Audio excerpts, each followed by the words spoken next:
Hey, Michigan State fans, it's Jacob Katsunika here, back for another edition of the Michigan State Insiders podcast.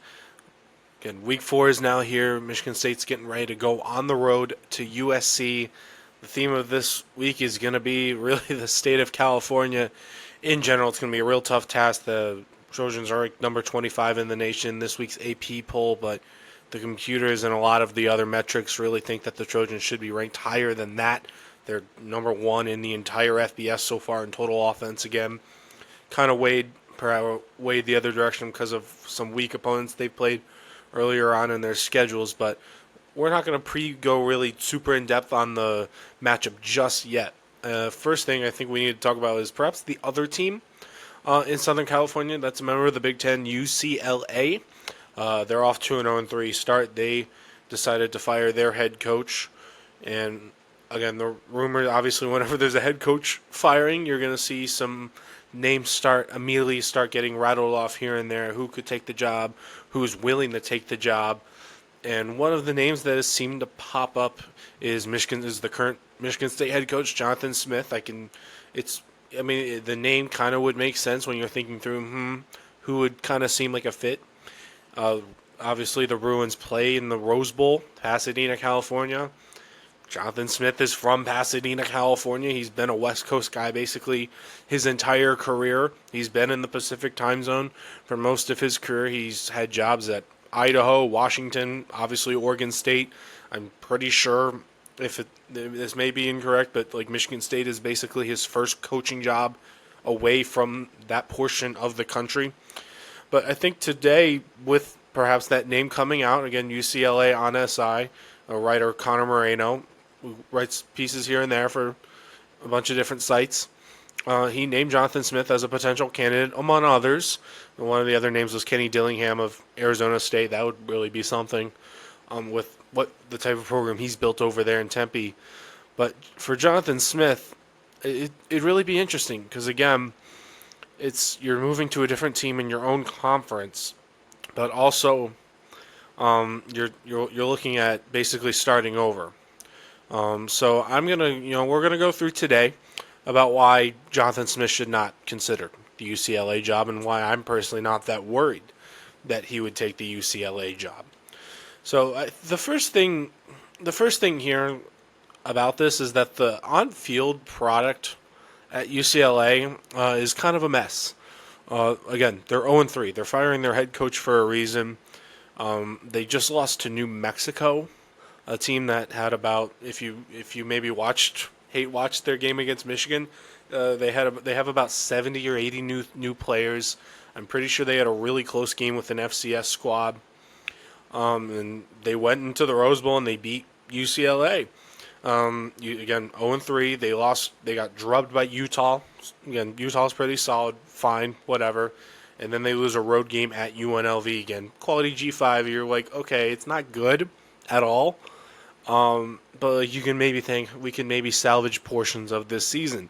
Then you lose to the real dreaded G5 team, and that's where the alarm bells go, and they make the change. But it's going to be a bigger mess than what Jonathan Smith inherited at Michigan State. Again, it wasn't great by any means. The situation he walked into here in East Lansing, you had the whole Mel Tucker thing.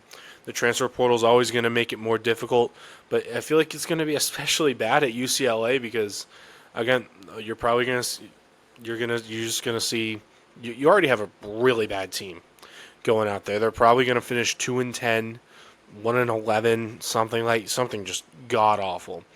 At the when the Mel Tucker season, when he got fired, Michigan State still went 4-8, and I think that was the caliber of team where if there wasn't so many off the field distractions, that team could have gone 6-6 and made a bowl game. Like there was that weird Rutgers game in Piscataway where they had a lead and let it slip. There was that game in Kinnick Stadium where they had a legit chance, and Cooper DeJean had that punt return touchdown. Like they were in a lot of games. Like that was a more competitive team. But obviously the record's 4-8. It's not good. And obviously then they went to Smith, who was a very, very safe hire at the time, because of course they're going to go with a safer hire after already going through a lot of off the field drama. But the on-field product at UCLA is by far the worst in the Big Ten. I'm hoping I'm not going to eat my words on that when the Bruins come into Spartan Stadium in a little less than a month from now. But I mean, there's no other way to put it. They're terrible, and they're worse than what Michigan State was when Jonathan Smith got hired. He's already trying to build something up here, and it would just probably be tough for him to hit the reset button and relocate back to the West Coast just like that. Secondly, is the fan base. The differences in the fan bases between these two schools is vast. To say again, this is a great basketball fan base. Whenever you go into Pauley Pavilion for basketball, it's tough. You saw when Michigan State lost to UCLA basketball last season. But football is an entirely different story. I believe the Rose Bowl is way off campus at UCLA, and that results into there's going to be a lot of empty seats. And of course, when the team's compounded on being bad, there's going to be even more empty seats. Looking at the attendance numbers for UCLA and through 2 home games, they had about 35,000 in their season opener against Utah, and a little more than 31,000 in that last game where they lost to New Mexico State. Given the pictures I saw of that game against New Mexico, 31,000 might be real generous. I mean, you just look up any picture of it. If you think Spartan Stadium is empty sometimes, or maybe there's too many empty seats, just go see a UCLA game. It's there's not a lot of people there, and it's kind of hard to blame them given that the fact that the Rose Bowl is off campus. We Michigan State fans are lucky in the fact that Michigan State has a great stadium. Well, there's things that can be improved about Spartan Stadium. You know about one specific portion probably, but the stadium is right there. It's right on campus. Like there's literally classrooms and academic buildings right next door to it.